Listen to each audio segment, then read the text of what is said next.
నమస్తే లక్ష్మి గారు. నమస్తే. ఎలా ఉన్నారు? బాగున్నానండి. సో ఇటీవల చూసినట్టయితే జానీ మాస్టర్ కేసు అనేది చాలా సంచలనంగా మారింది. అనేక న్యాయపరమైనటువంటి ఇష్యూస్, కాంప్లికేషన్స్ అని ఉన్నాయి. మీ అబ్జర్వేషన్స్ ఏంటి? అసలు ఆమె కంప్లైంట్ ఇచ్చిన దగ్గర నుంచి కూడా ఇప్పటిదాకా జరిగిన పరిణామాలపై మీ విశ్లేషణ చెప్పండి. అంటే అది మనం చూస్తున్నాం, దాదాపు వాళ్ళు ఒకరికొకరు పరిచయం అయి దాదాపు 8 నుంచి 9 సంవత్సరాలు అవుతుందని మనం మీడియా ద్వారానే మనకు అవును. ఆ విషయాలు తెలుస్తున్నాయి.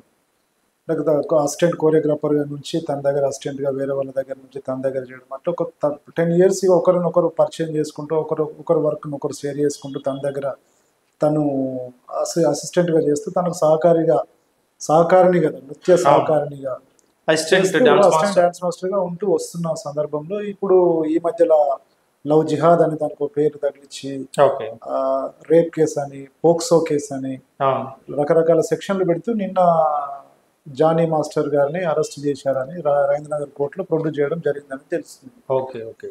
పోక్సో కేసు అనేది నమోదైందా ఆయన మీద? నమోదైంది. యాక్చువల్లీ ఇక్కడ పోక్సో ఎటువంటి విషయాల్లో ఈ పోక్సో కేసు అనేది నమోదు చేస్తారు? యాక్చువల్ బిలో 18 years లోపు, అంటే మైనారిటీ అనేది మైనర్ అమ్మాయిలు ఎవరైతే ఉంటారో వాళ్ళని రేప్ చేసినప్పుడు, వాళ్ళ కన్సెంట్ లేకుండా రేప్ చేసినప్పుడు పోక్సో యాక్ట్ అనేది వాళ్ళకు వర్తిస్తుంది. ఎవరికి రేప్ చేసిన వ్యక్తికి వర్తిస్తుంది. కానీ ఇప్పుడు తను మేజర్, మరి తను రేప్ చేసినప్పుడు మేజర్, కానీ మైనారిటీ ఉన్నప్పుడు తను నన్ను రేప్ చేశాడు అనేది కంప్లైంట్ అనే విషయం మనం చూస్తున్నాం మీడియా ద్వారా మనకు తెలిసింది. అంటే ఇక్కడ మన ఇండియన్ జ్యుడిషియల్లో డిలే అనేది ప్రతి యాక్ట్లో సిఆర్పిసి కావచ్చు, ఐపీసీ కావచ్చు, సిపిసి కావచ్చు, ఎవిడెన్స్ యాక్ట్ కావచ్చు, డిలే ఎందుకోసం అయింది అనేదానికి ప్రాపర్ రీజన్స్ అనేవి పేర్కొనబడాలి. అది ఇన్వెస్టిగేషన్ ఆఫీసర్ కావచ్చు, ఫిర్యాదు చేసిన అమ్మాయి కావచ్చు, ఈ కేసే కాదు, పోక్సోకి సంబంధించిన ఎనీ కేసు. ఓకే.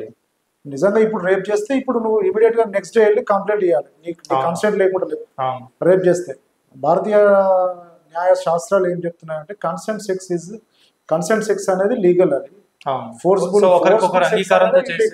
ఒకరికొకరు అంగీకారంతో చేసే సెక్స్ అది నేరం కాదు ఇండియన్ చట్టాల ప్రకారం. అందుకే ఇప్పుడు లివింగ్ రిలేషన్ అనేది దానికి లీగలైజ్ గా దానికి రైట్స్ వాళ్ళకి ఇచ్చేసారు. మెజారిటీ ఉండి లివింగ్ గా ఉంటే వాళ్ళకి అది కేసు కాదు, చట్ట ప్రకారం వాళ్ళు శిక్షార్హులు కాదనేది సుప్రీంకోర్టే చాలా సందర్భాలలో చెప్పింది. ఓకే. కానీ ఈరోజు జానీ మాస్టర్ ని మనం ఆయన ఇష్యూలో చూసినట్టయితే తన దగ్గర సహాయ దర్శకురాలుగా ఉన్న అమ్మాయి అంటే ఇయర్స్ బ్యాక్ జరిగిన ఇష్యూని ఇప్పుడు తను ముందుకు తీసుకురావడం జరిగింది. లక్ష్మి గారు, ఈ సందర్భంగా ఒక చిన్న డౌట్.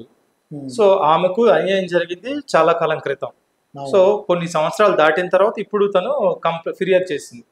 ఈ విధంగా చేయడం వల్ల ఎటువంటి ఇబ్బంది, అంటే ఇలా చేయడం వల్ల ఆ చట్టం సహకారం ఆమెకు లేకుండా పోతుందా? లేకపోతే గతంలో అన్యాయం జరిగినప్పటికీ కూడా అప్పుడు ధైర్యం చేయలేదు, ఇప్పుడు ధైర్యం చేసి ముందుకు వచ్చింది, అలా చేయడం వల్ల ఆమెకేమైనా నష్టం జరిగే అవకాశం ఉందా? న్యాయం దక్కకుండా ఏమైనా పోతుందా?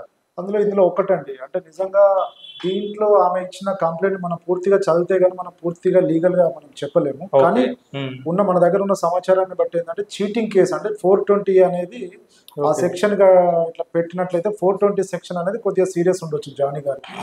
ఈ పోక్సో అనేది అట్రాక్ట్ అవుతుందా కాలేదన్న ట్రయల్లో వాళ్ళు ఛార్జ్ షీట్ ఫైల్ చేసిన తర్వాత తెలుస్తుంది. అంటే మైనర్ గా ఉంటూ మైనర్ మీద రేప్ చేసినప్పుడు పోక్సో చట్టం స్ట్రాంగ్లీ అంటే 10 years వరకు శిక్ష ఉంటుంది. పోక్సో లైఫ్ కూడా పడవచ్చు. Basing on the evidence, basing on the trial charge sheet ని బట్టి, ఇన్వెస్టిగేషన్ బట్టి జడ్జి గారు దాన్ని డిసైడ్ చేస్తారు. ఓకే. ఎన్ని సంవత్సరాల శిక్ష? 10 years మినిమం ఉంటుంది. లైఫ్ పోక్సోలో. అంటే హైదరాబాద్ లో, ఈవెన్ తెలంగాణలో పోక్సో కేసులలో విచారణ అనేది చాలా సీరియస్ గా పోలీస్ అధికారులు కూడా టేకప్ చేస్తున్నారు. ఇన్వెస్టిగేషన్ కూడా ప్రాపర్ గా ఆ కేసులలో మట్టుకి ప్రాపర్ ఇన్వెస్టిగేషన్, ప్రాపర్ డాక్యుమెంట్స్ వాళ్ళు రిసీవ్ చేసుకొని ఛార్జ్ షీట్ ఫైల్ చేస్తూ ప్రాపర్ గా నిజంగా ఐ విట్నెస్లు, ఇప్పుడు ఈ జానీ గారి కేసులో చూసినట్టయితే 8 years నుంచి ఇప్పటి వరకు జానీ గారికి, ఇప్పుడు ఆ అమ్మాయి ఎవరైతే కంప్లైంట్ పెట్టింది, ఈ మధ్యలో ఉన్న విట్నెస్లు ఎవరు, ఆమె ఎవరి ద్వారా పరిచయం అయింది, ఎట్లా పరిచయం అయింది, నిజంగా రేప్ చేసినప్పుడు ఇద్దరికి సంబంధించిన ఇష్యూస్ వాళ్ళ భార్యను ఎవరు మధ్యలో తీసుకొస్తారు, ఆమెకు తెలుసా, ఫ్రెండ్స్ కు తెలుసా, ఇంకెవరికి తెలుసు అనేది ఆ ప్రాపర్ ఇన్వెస్టిగేషన్ లో అవి ప్రూవ్ చేయడం బయటకు వస్తాయి.